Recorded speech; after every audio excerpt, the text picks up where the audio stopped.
네, 안녕하십니까. 이번 시간에는 우리가 교육 인사론에 대해서 한번 배워보도록 하겠습니다. 인사론 하면 우리가 흔히 듣는 말이 있죠. 인사가 만사다라는 말을 들어보셨을 겁니다. 그죠? 자, 이런 것처럼 인사를 잘하고 못하고에 따라서 우리 조직의 어떠한 생산성이라든지, 다시요. 인사가 만사다란 말이 있습니다. 자, 인사를 잘하면, 그죠? 조직의 어떠한 생산성이라든지 효율성이라든지 결과 달성 정도가 높아지죠. 하지만 인사를 못하게 되었을 때는 자, 조직에게 그만큼 마이너스가 일어나게 된다는 겁니다. 그죠? 그래서 우리는 인사를 잘해야 되는데 특히 어느 분야에서 우리가 다뤄야 되는 거냐면 바로 교육 분야예요. 그렇죠? 자, 그러면 우리 한번 생각해 봅시다. 요렇게 학교 조직은 있죠? 그럼 학교 조직이 교장 선생님이 있고 교감 선생님이 있고 비슷하게 최근에 생긴 자, 수석 교사가 있고요. 그 아래 보직 교사가 있고 그러면서 우리가 일반 교사가 있습니다. 물론 교사들도 경력이 고경력 교사가 있는가 하면 그렇지 않은 경력의 교사들이 있겠죠. 그죠? 물론 이러한 저경력 교사들한테 자, 교직 경험을 전수해 주기 위해서 여러 제도들이 있는데 그 중에 대표적으로 멘토링 제도 있을 거예요. 자, 말하고자 하는 바는 이렇게 교직의 단계에서는 자, 경력에 따른 점도 있겠지만 한편으로는 직위에 따라서도 분류가 되더라라는 겁니다. 그죠? 자, 참고로 교장선생님은 한 분이어야 되는 거고요. 교감선생님은 학급 수에 따라서 자, 많은 학급은 우리가 어떻게 돼요? 두 분이 있을 수도 있고 또 적은 학급은 한 분이 있을 수도 있는데 자, 예를 들면 둔산여고 같은 경우라든지 그죠? 자, 탐방중학교 같은 학교에서는 아무래도 교감선생님이 두 분인 정도였습니다. 자, 보직교사라고 하면 우리가 흔히 말하는 부장교사라고 얘기를 해요. 그죠? 옛날에는 주임교사, 주임선생님 이렇게도 얘기했는데 자, 이런 라인으로 우리가 보통 4단계에 걸쳐서 어떤 공문을 시행할 때 결제를 올리게 됩니다. 그죠? 지위가 4개라는 거죠. 지위가 4개. 자, 근데 이러한 교장, 교감, 수석교사, 보직교사, 교사는 물론 수석교사는요, 보직교사보다는 부장교사보다는 높고 교감보다는 살짝 낮지만 하여튼 지위가 이렇게 있습니다. 그래서 이분들의 지위를 좀 더 견고하게 만들어주는 것이 그죠? 자, 우리가 또 교직에서 노력해야 될 부분이라고 언급되어지는 분들이 계십니다. 자, 근데 이것은 우리가 잘 봤을 때 일반 기업이랑 어떤 기업이나 사기업이랑 학교랑은 좀 차이가 있어요. 그죠? 왜 그러냐면 이분들은 자, 학생을 가르치는 입장이 있기 때문에 그래요. 따라서 이분들을 모두 우리는 교원이라 그러죠. 그죠? 자, 교원은 여러분들 착각하시면 안 되는 게 우리가 장학사를 들어봤죠? 혹은 장학관이라든지 자, 이분들은 교원이 아니에요. 그죠? 이렇게 가르치는 직종에 있으신 분들을 우리는 교원이라 그래요. 그래서 일반 사기업에 있는 거는 학생을 대상으로 하는 게 아니라 이윤을 추구하는 거죠. 그래서 일반 사기업과 학교는 다른데 그 이유는 학생을 대상으로 교육 활동을 하는 분들이기 때문에 그렇더라. 근데 그런 분들은 이렇게 크게 4단계로 지위를 분류하고 수석교사가 최근에 생겨나긴 했지만 자, 앞으로 발전돼야 될 직무 영역이 좀 있더라. 하지만 이런 모든 분들을 우리는 뭐라고 하더라? 교원이라고 하더라. 근데 이런 교원들은 일반 행정 업무를 하는 일반 행정 업무, 이때는 일반 교육 행정 업무죠. 자, 장학사와 장학관들은 자, 교원이라고 하지 않더라. 이런 지점에서 우리가 교육 인사론을 파악해 볼 필요가 있는데요. 자, 여기서 큰 주제는 우리가 인사론의 발전 과정에 대해서 조금 한번 알아보셔야 되고요. 자, 두 번째, 여러분들에 대해서 인사가 어떻게 이루어지고 있는지, 그죠? 자, 임용은 어떻게 되고, 그다음에 휴직은 어떻게 할 것이며, 자, 징계 같은 거는 어떻게 내가 받게 되는지, 이런 내용들을 간략하게 한번 살펴보도록 하겠습니다. 다시 이런 내용들은 나중에 교사론 또는 실무에서 다시 한번 더 다룰 거기 때문에 그죠? 간략하게 이론적 부분만 우리가 훑고 넘어가는 걸로 할게요. 자, 그러면 처음에 인사론의 발전 과정부터 보도록 하겠습니다. 이게 사실은 여러분들이 이야기가 조금 어려울 수 있어요. 자, 근데 힘을 내서 한번 봅시다. 우리가 인사행정이라는 것은 간단하게 인적 자원의 채용부터 해서 사기 양양부터 능력 발전에서 궁극적으로는 조직의 효율성을 제고하는 데 있는 거예요. 자, 그래서 여러분들 알아둘까요? 자, 어떠한 조직이 있습니다. 그죠?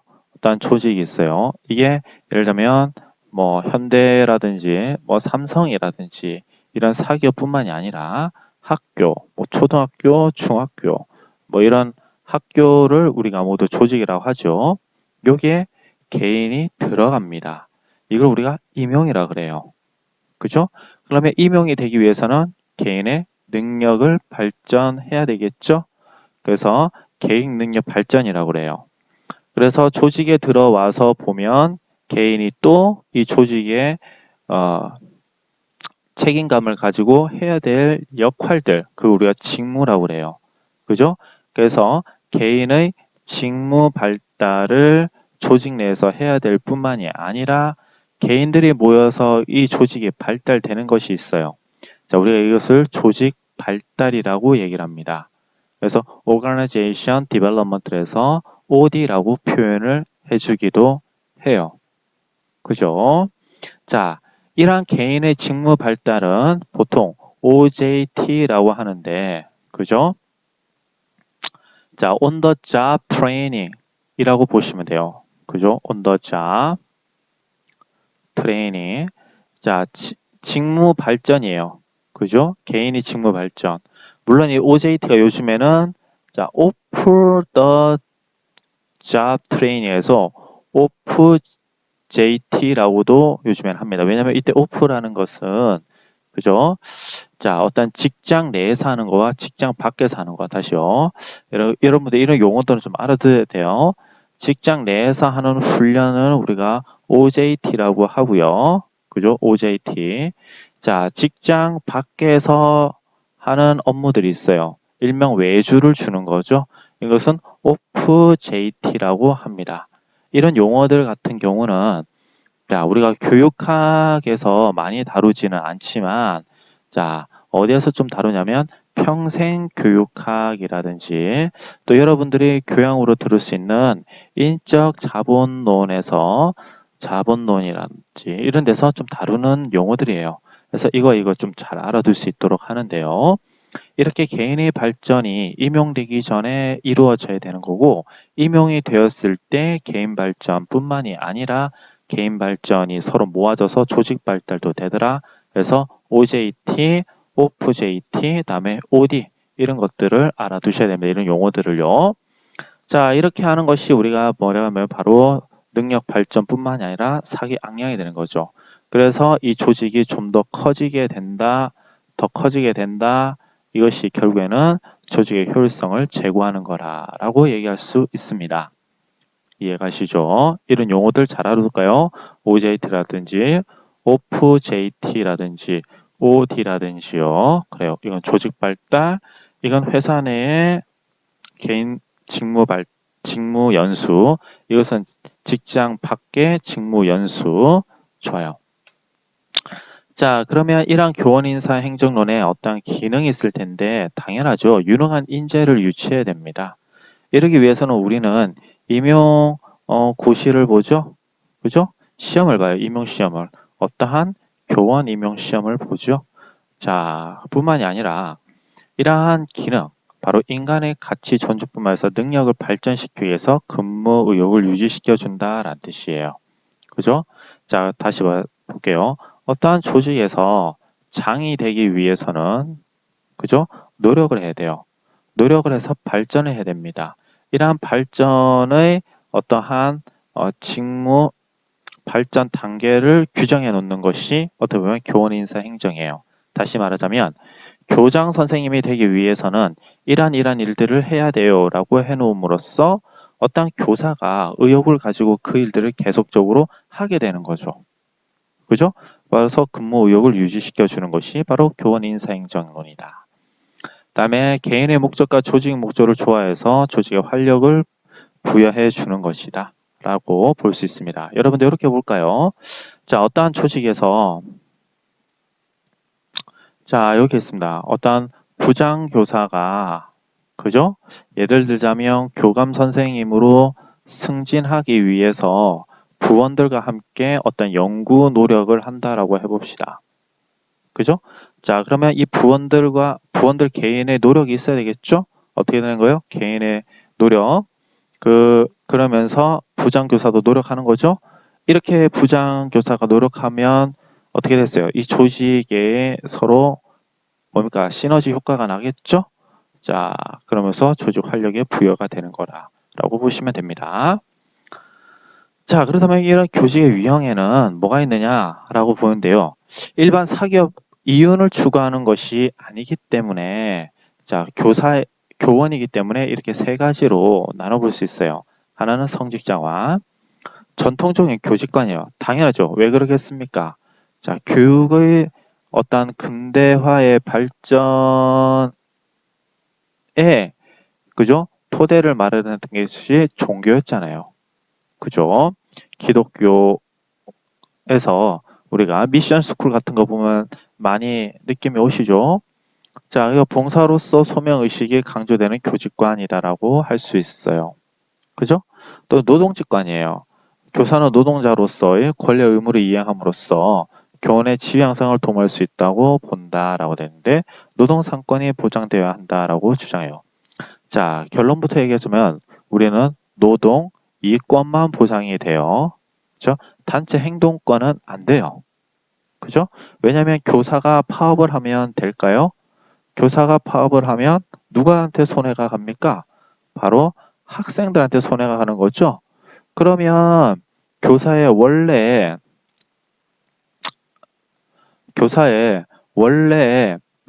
부여되어진 소명의식이라고 해야 될까요?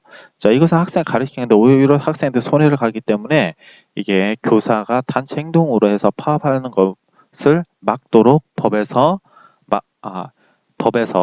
정하고 있습니다. 자, 뿐만이 아니라 이 노동직관에 의해서 우리가 참 많은 걸 얻긴 했어요. 뭐 급여가 올라가기도 했고요. 교사의 복지가 향상되기도 했고요. 기타 등등. 그래서 요즘에 교원단체 중에 이 교원단체가 있는데 특정 교원단체는 노동직관을 대표하는 노동직관에 좀 더 가까운 대표가 아니라 좀 더 가까운 성향을 보이기도 합니다. 자, 다음에 전문직관인데요. 오늘날에 가장 널리 받아지고 있는 것이 전문직적인 교직관이다. 그러니까 교사를 뭐로 보니까 전문직으로 보는데 어떤 전문직으로 보냐면 수업 전문성을 가지고 있는 사람으로 교사를 본다는 것이죠. 자, 이렇게 교직의 유형을 세 가지로 나눠볼 수 있었다는 것 명심해 주시고요.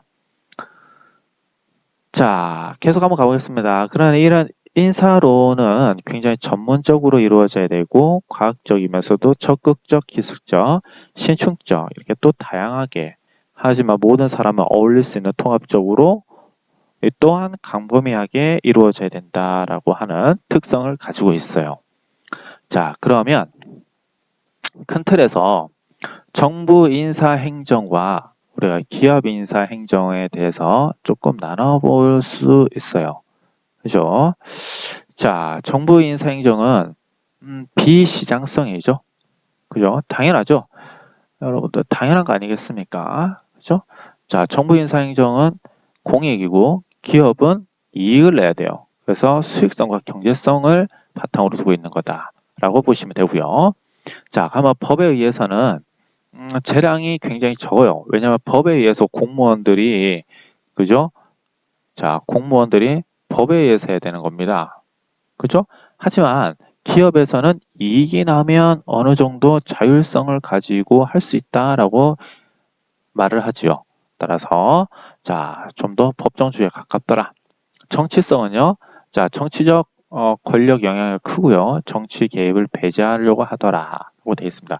자, 이 부분은 우리가 나중에 가면 자, 뭐로 좀 얘기해 볼 수 있냐면 우리가 역관주의라든지 또는 정실주의에서 이렇게 실적주의로 인사가 변해갑니다.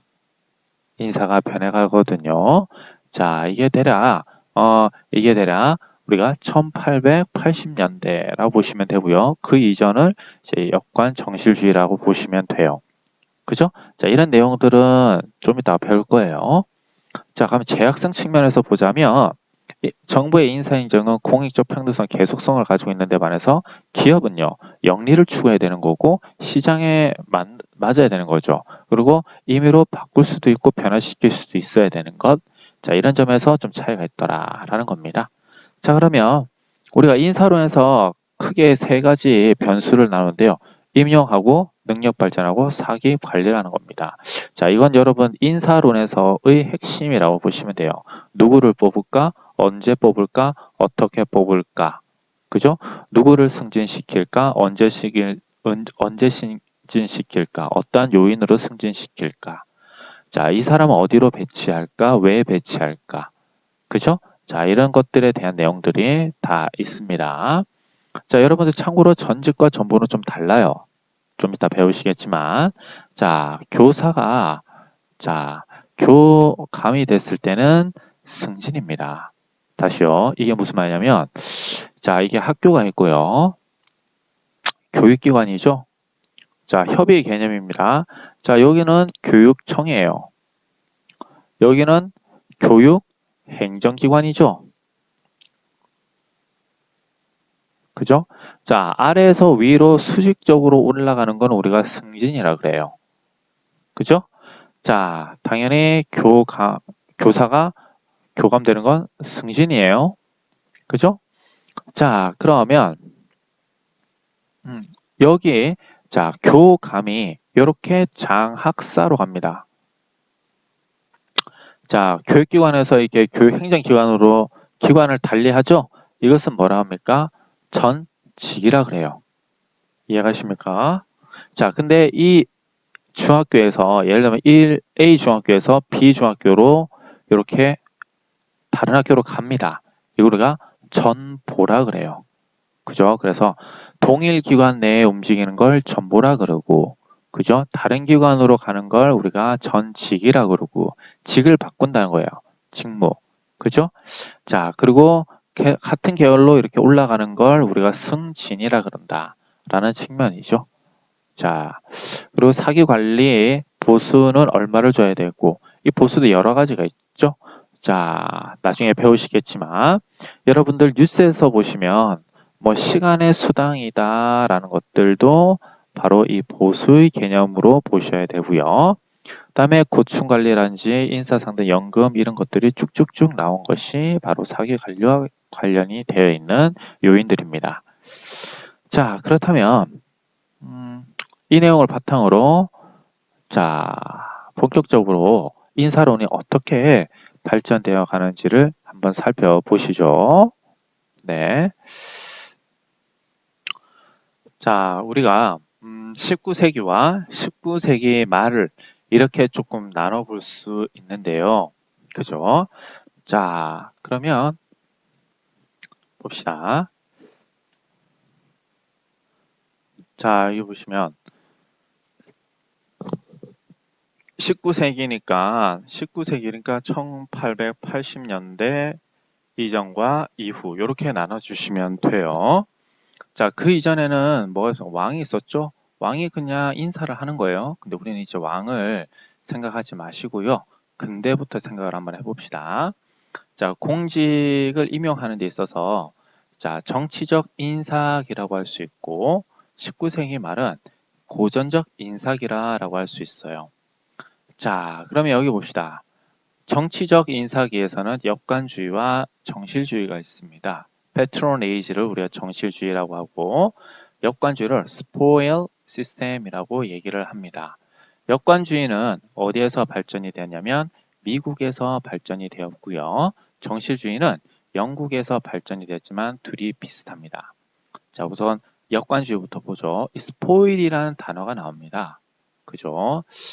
자, 이것은요. 전리품이라는 뜻을 가지고 있어요. 자, 이게 무슨 말이냐면 자, 어떠한 행정부가 있습니다. 그죠? 근데 여기 보면 이 수상이라고 해야 될까요? 자, 이것을 이제 당에서 그죠? A당, B당이 있다고 해봅시다. 자, 공화당이고 예를 들면 민주당이에요. 그랬을 때 공화당이 이겼습니다. 그럼 공화당에 있는 사람들이 여기 있는 지위들을 모두 지위들을 모두 가져가는 거예요. 뭘로써? 전쟁, 즉 선거의 전리품으로써요.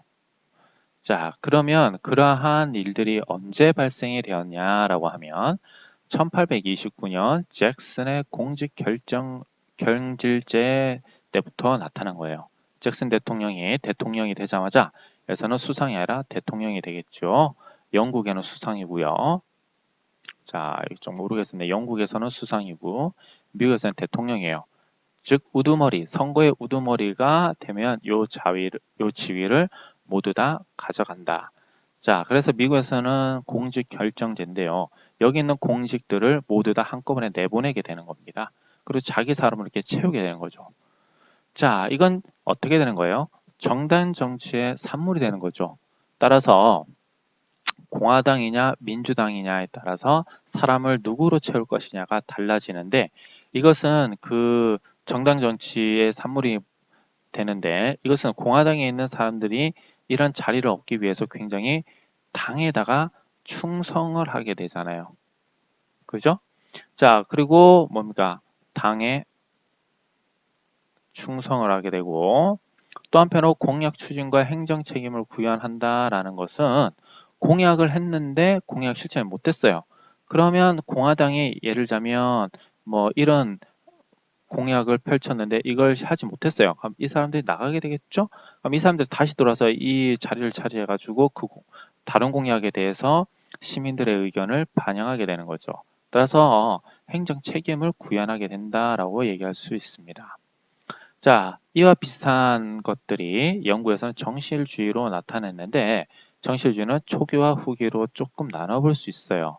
자, 아까 왕에 대해서 제가 크게 생각할 필요가 없다고 했는데 자, 초기에는 은혜적 정실주의, 그러니까 국왕에 충성을 다하면 자리를 주는 걸로요. 그죠? 하지만 이제 국왕이 권한이 없어지게 되는 거죠. 자, 그래서 당 대표가 이제 주게 되는 것이 이제 여기서는 국왕이 줬으니까 은혜적인 거고 여기서는 당에서 주니까 정치적인 거고 이렇게 좀 말이 바뀐 거지만 결국에는 내 사람을 뽑겠다라는 의미로 정실주의라고 할 수 있습니다. 자, 그런 것에 대해서 이제 장점과 단점으로 좀 나눠보자면 그죠? 자, 아무래도 내 사람을 뽑는 거기 때문에 뭡니까? 굉장히 내 사람을 뽑는 거라는 점에서 자, 정치적 중립이 저해되겠죠. 왜? 여기서 보면 시민들의 의견을 반영하겠어요? 안 하겠어요? 안 하겠죠. 누구한테 이 공무원들을 충성합니까? 당에 충성을 해요. 그러면 정치적 중립성이 굉장히 저해되는 거죠. 또 안전성도 저해되는데 왜냐하면 자, 당이 계속 한꺼번에 바뀌잖아요. 그래서 안정성이 저해되죠. 그러다 보니까 비능률과 낭비가 초래되는 거예요. 하지만 자, 잘못하면 나갈 수 있다라는 생각이 들기 때문에 관료주의화를 방지할 수 있게 되고 자, 책임성과 민주성을 우리 또 가지게 되는 겁니다. 이때 관료주의라는 말은 요때는 안 나왔어요. 요때는 안 나오고 이게 뭐냐면 우리가 관료제라고 여러분들 배워보셨죠? 어떠한 것에 대해서 이렇게 자기 지위만을 가지고 있는 것들. 그죠?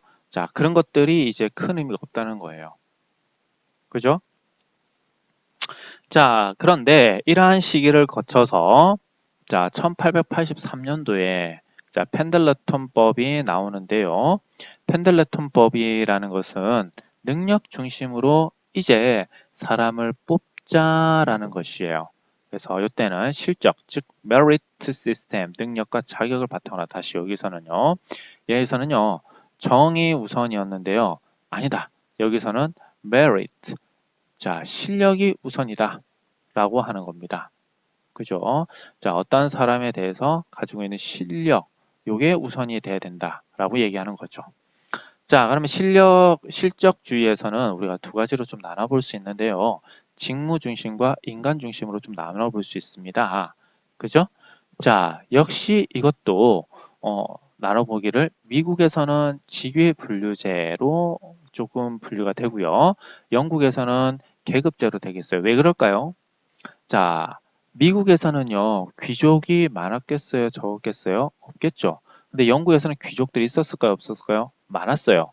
자, 그러다 보니까 인간 중심으로 영국은 계급제로 해서 발전이 되었고, 상대적으로 귀족이 적었던 미국에서는 직무 중심으로, 즉 직위 분류제가 발전하게 된 것입니다.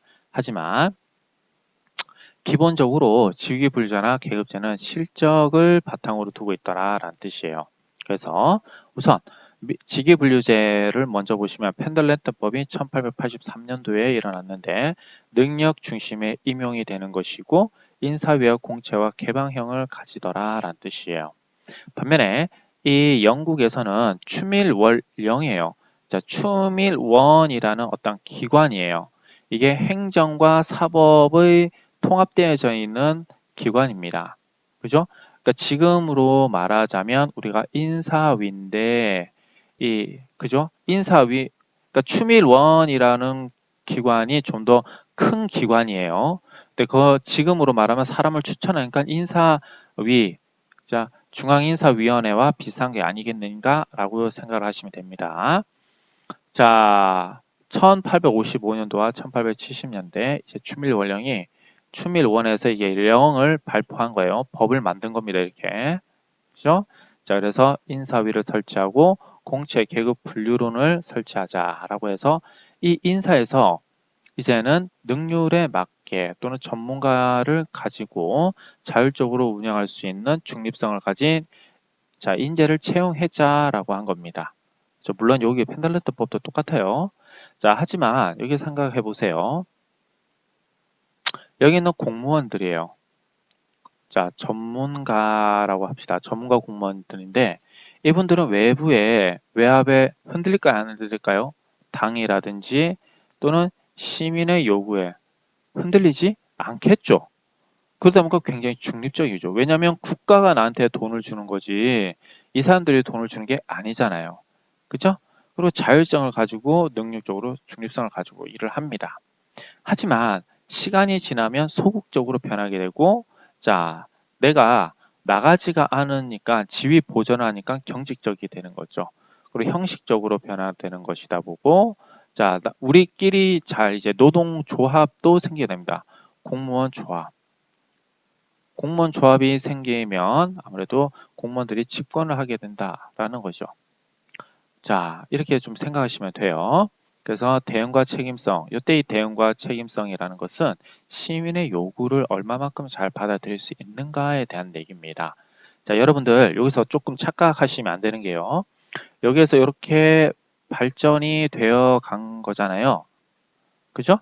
근데 비능력성 낭비를 초래하는 것도 여기에 있을 수가 있어요. 그죠? 자, 여기서 중요한 것은 무엇이 비능률을 또는 비효율을 추구했는지를 알아야 되는 거예요. 이 무엇이 따라서 요거와 요것이 달라져요. 자, 정치적 인사기에서는 자, 무엇이 비능력과 비효율을 초래했습니까? 그렇죠. 전문적인 일 처리에서는 안 됐던 거죠. 그럼 여기에서 실적주의에서의 비능률과 비효율은 뭐가 되는 겁니까? 물론 여기에 능률성이 있지 않아요? 라고 되어 있는데, 자, 김이란 시민의 목소리라고 할까요? 요구를 잘 받아들이지 못했다라는 겁니다. 그죠? 제가 이렇게 요약을 해드렸지만 항상 자, 여러분들이 주어와 목적어가 무엇인지를 알으셔야 돼요.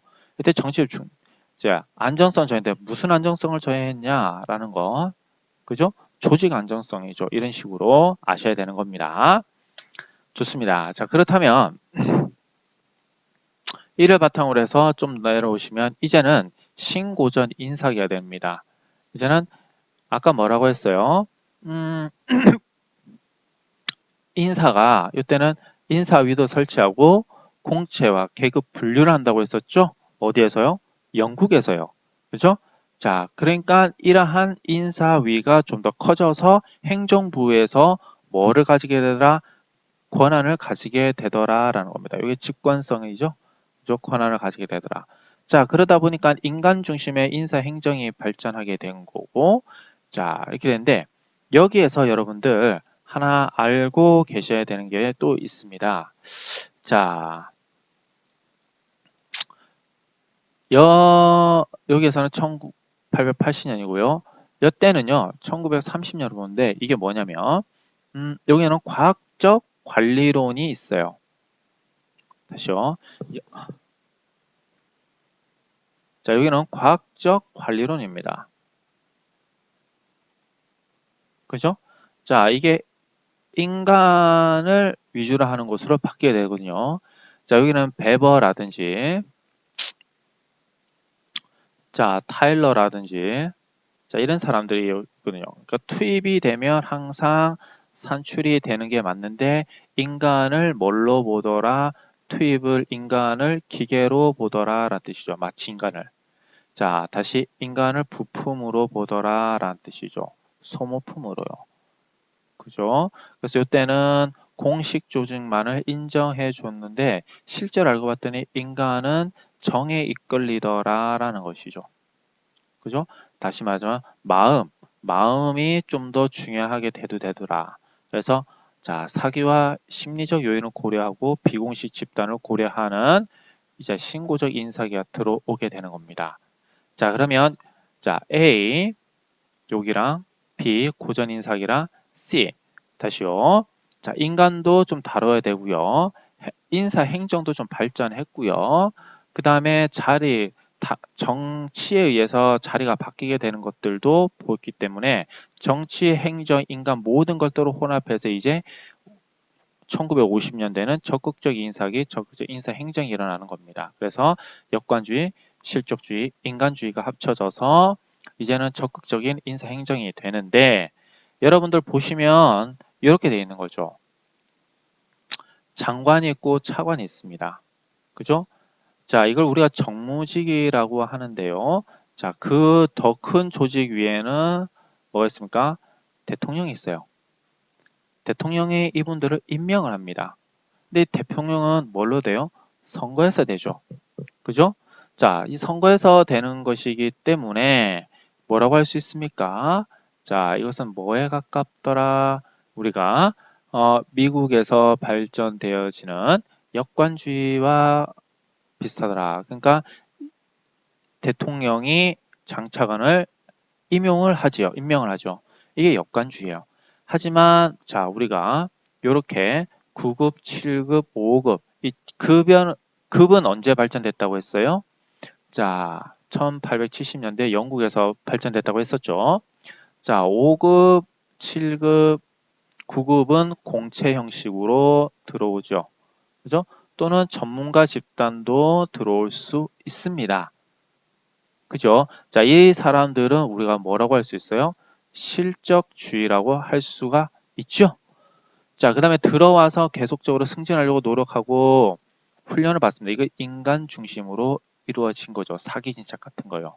자, 그래서 역관주의, 실적주의, 인간주의 모두 다 합쳐가지고 1950년대부터 일어나게 되었다라고 보시면 됩니다. 자, 그래서 그런 것들을 우리가 적극적 인사기다라고 얘기를 해볼 수 있어요. 그죠? 그래요. 이건 보면 좀 정리를 해볼까요?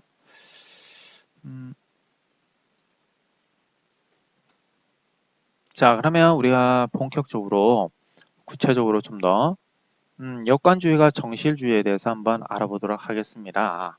역관주의와 정실주의.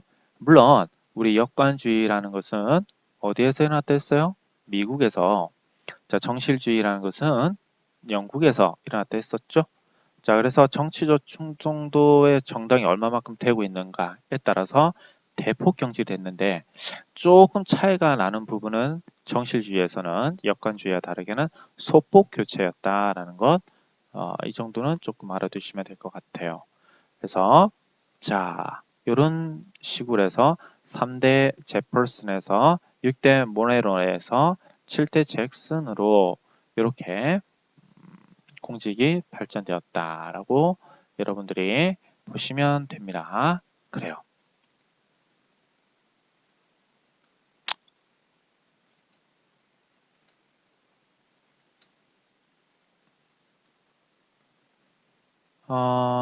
이런 내용들을 정리를 조금 잘 해둬야 되는데 그래요.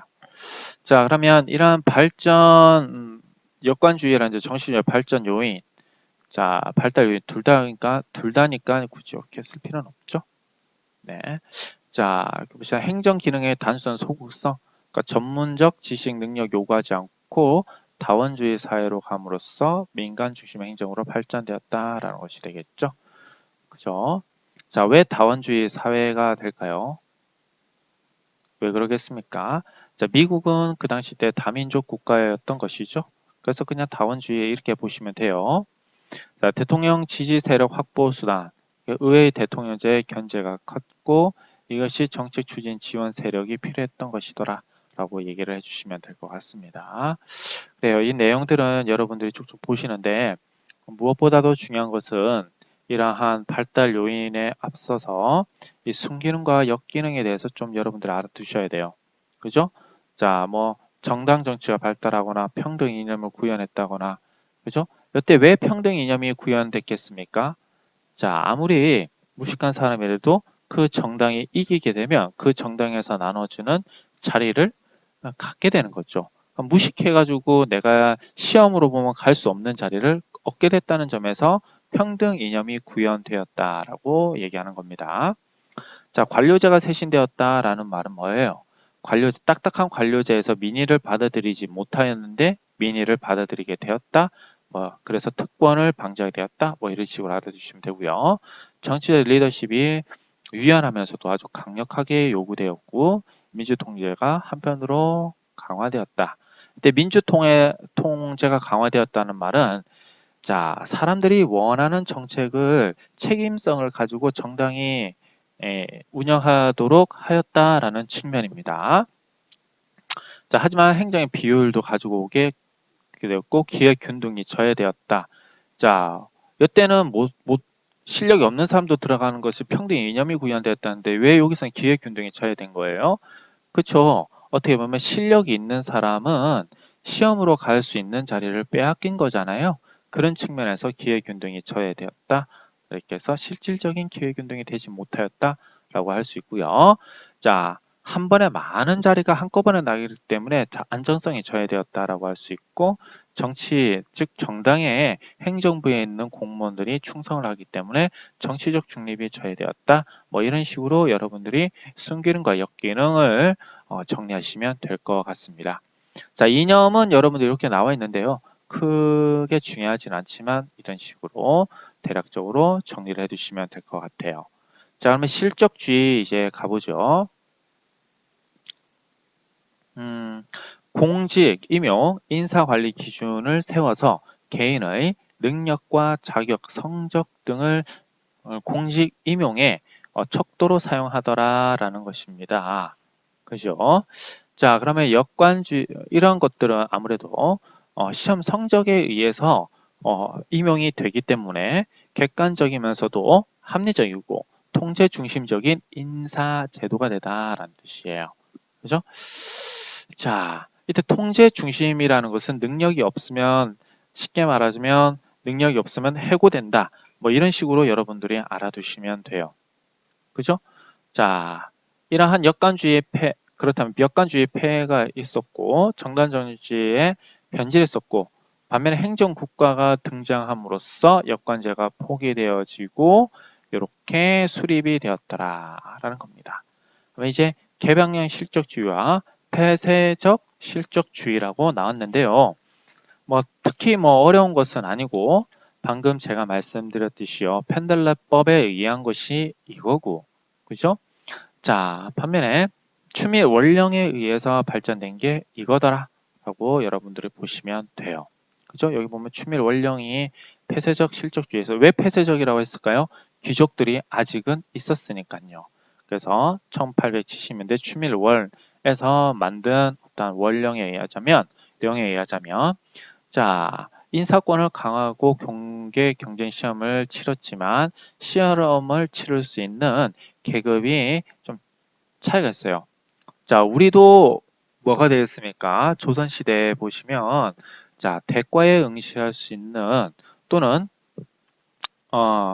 중인이 응시할 수 있는, 또 사대부가 응시할 수 있는, 자, 그러한, 관문이 계층에 따라서 달랐죠?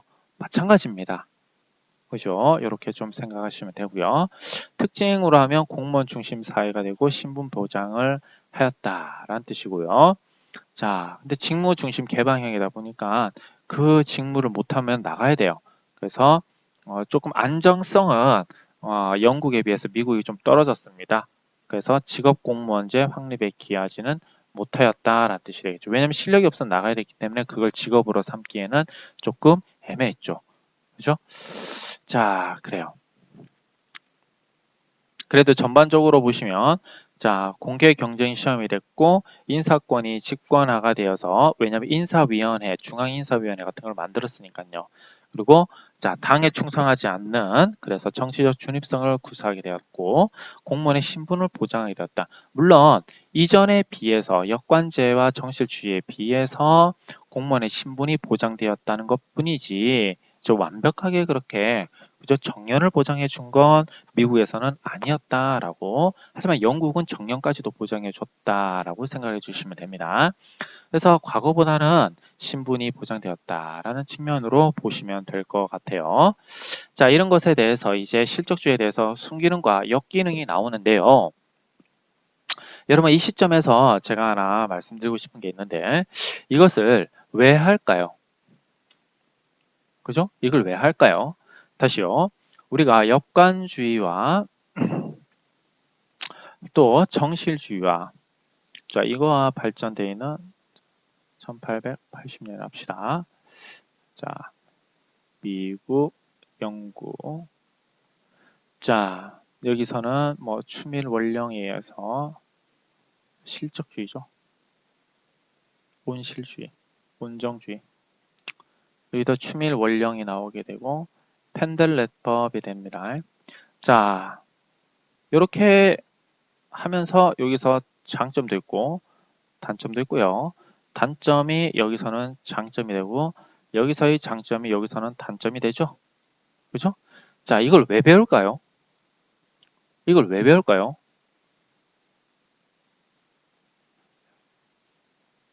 이걸 여러분 왜 배우겠습니까? 이 행정학에 가면 인사론이 이것은 무조건 배우거든요. 그죠? 자, 왜 배우냐면요.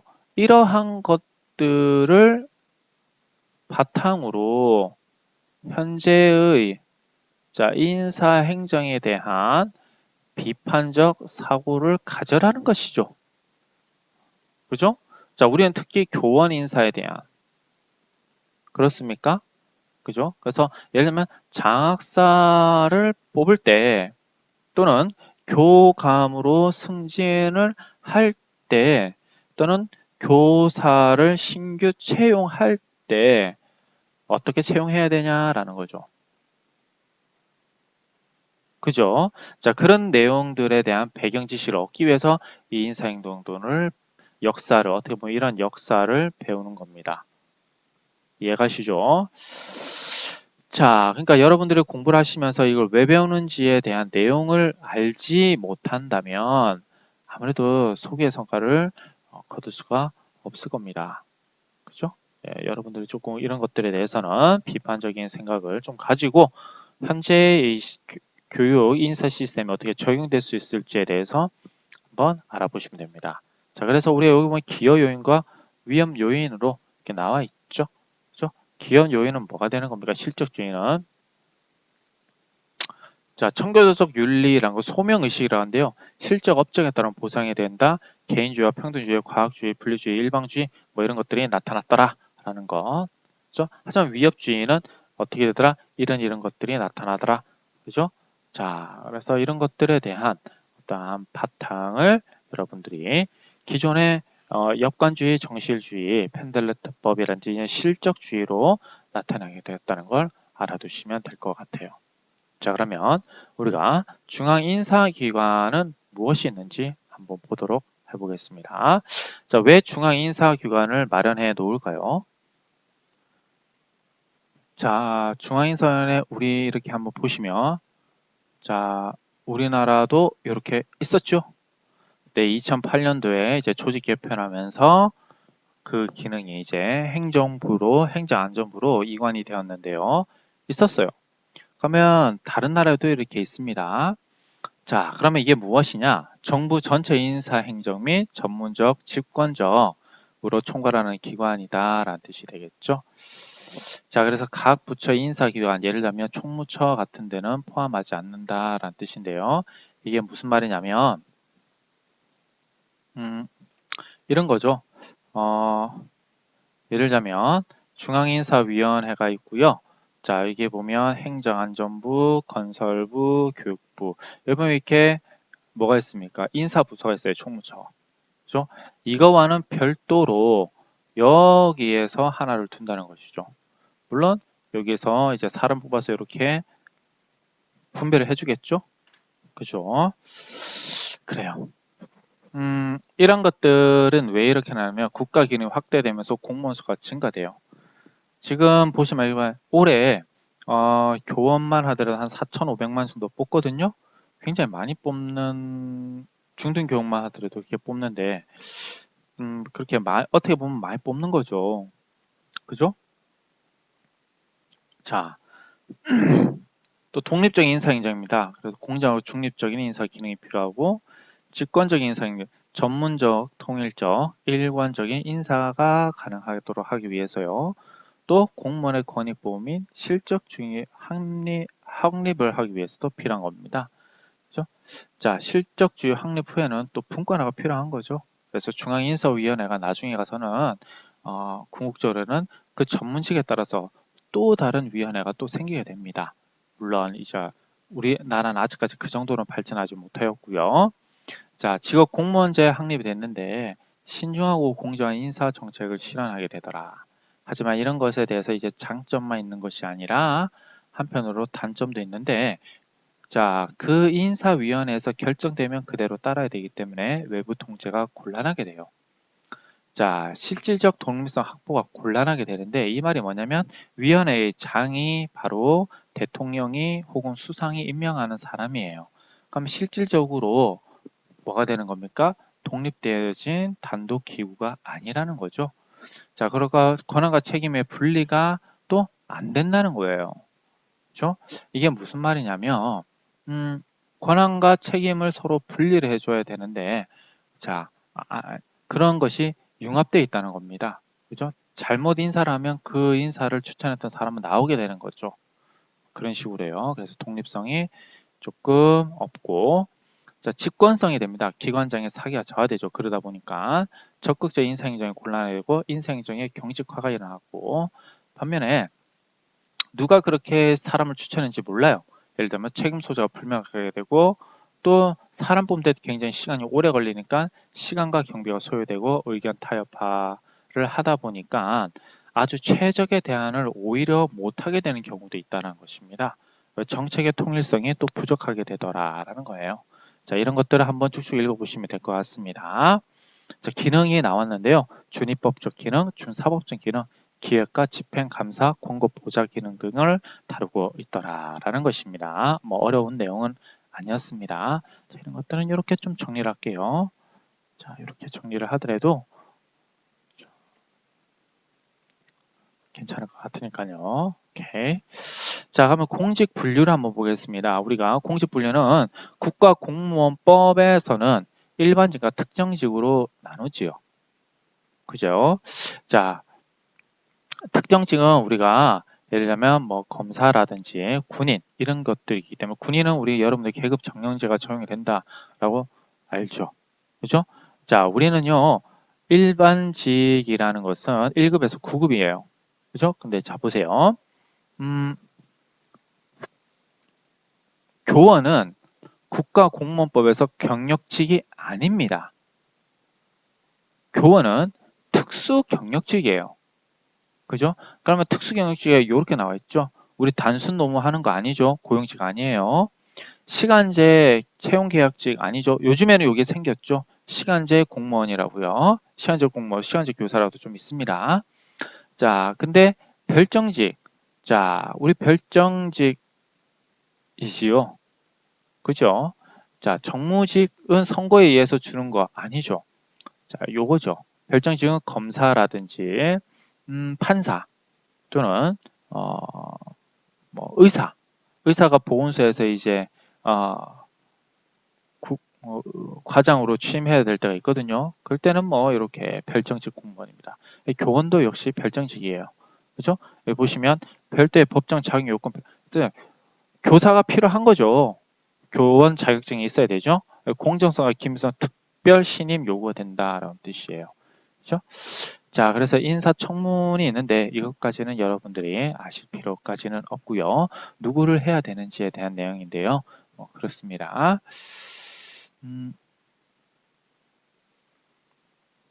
자, 그러면 이제 개방과 폐쇄형인데, 자, 이게 무슨 말이냐면 직위를 개방하고 개방하지 않는다라는 뜻이에요. 자, 그러면 개방형은 중상위직 외부 충원을 허용이 되는 거고요. 그래서 우리가 보시면 이렇게 좀 보시면 될 것 같은데요. 여기 보시면 5급을 기준으로 보통 해요. 그래서 장관 이렇게 되는데 여기는 개방형일 가능성이 있고요. 여기는 폐쇄형이에요. 그렇죠? 자, 여기서는 시험으로 가야 됩니다. 시험 보통. 여기서는 시험도 있지만 전문가를 초빙을 합니다. 자, 그래서 개방형에서는 산업사회 전통 지위분류제를 채택해서 자, 전문가를 가지고 있던 공무원 질을 향상이 되고요. 전문가가 와가지고 이제 그 관료 딱딱한 이런 직직을 이렇게 약간 유연하게 만들어주니까 신진대가 촉진되고요. 행정의 민주 통제가 되는 거죠. 전문가가 들어오면 이건 잘못됐어요 이렇게 해서 내보낼 수도 있고 그런 거니까요. 폐쇄형이라는 것은 현직의 사기가 올라가게 되겠죠. 왜냐면 이 사람들은 승진하기 위해서 열심히 노력하다 보면 사기 올라가요. 행정의 안정성, 왜냐면 잘릴 일이 없잖아요. 객관적 인사행정, 왜냐면 네가 무슨 했지라고 해서 승진시켜줄게 라고 객관적 인사행정이 가능한 겁니다. 그죠? 자, 그러면 여기에서 요런 개방형 지위에 대해서 좀 더 생각을 해보면 전문성이 요구되고 공직 내외 적격자가 임용하는 거예요. 그래서 이렇게 임용을 하는 겁니다. 그죠? 여러분들도 이런 것들을 찾아볼 수 있는데요. 그죠? 자, 그런 내용들이 있고요. 그 다음에 계약직 공무원도 있습니다. 이게 다 여러분들 개방형에서 이루고자 하는 겁니다. 개방형에서는 이렇게 개방형 지위, 그러니까 5급 이상을 이렇게 열어놓다. 그런 거죠. 5급 이상을 열어놨다. 다른 전문가들, 그리고 계약직 공무원들도 있더라. 라는 뜻이죠. 근데 계약직 공무원은 이렇게 일반 계약직, 전문 계약직, 시간제 계약직들이 있더라.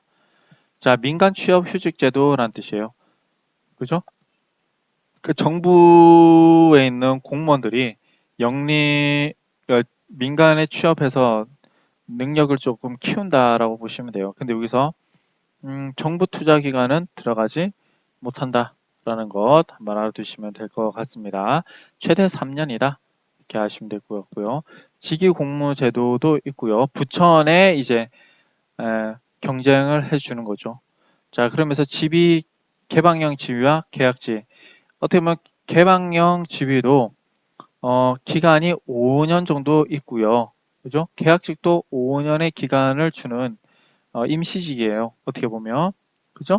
근데 이제 여기서 보면 직종은 뭐 경력직으로 개방형 직위를 두기도 하지만 계약직은 완전한 계약직이다. 이렇게 되어 있습니다. 자, 근데 이 차이가 크게 없습니다. 개방형직이나 계약직이나 이제는요. 자, 계급제 직위 분류라고 되어 있는데요. 폐쇄형과 개방형 실적주의를 이렇게 좀 나눠준 거라고 보시면 됩니다. 이건 계급제는 영국에서 좀 발달된 거고요. 직위분류제는 미국에서 발달된 건데, 그 전문가를 좀 더 초빙하겠다라는 것이 계급제고요. 자, 시험에 의해서 좀 더 객관적으로 과학적으로 뽑겠다라고 한 게 이제 직위분류제입니다. 그래서 이제 발전한 국가가 영국, 독일, 일본은 계급제고요. 미국, 캐나다, 필리핀은 직위분류제예요. 자, 인간 중심. 왜 그러겠어요? 귀족들이 있을 때 그 귀족들을 이렇게 뽑겠다는 것이죠. 그죠? 직무 중심이고요. 지위분류제는. 자, 일반 행정과 양성뿐만 아니라 전문 행정과 양성은 자, 직위 분류되다. 일반과 전문은 여러분들 조금 다릅니다. 그죠? 자, 이게 무슨 말이냐면, 자, 이렇게도 한번 보도록 해보죠.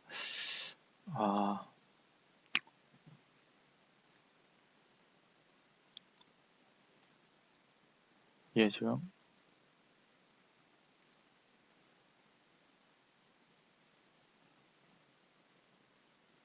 자, 여기 보시면, 자, 여기 세무과가 있습니다.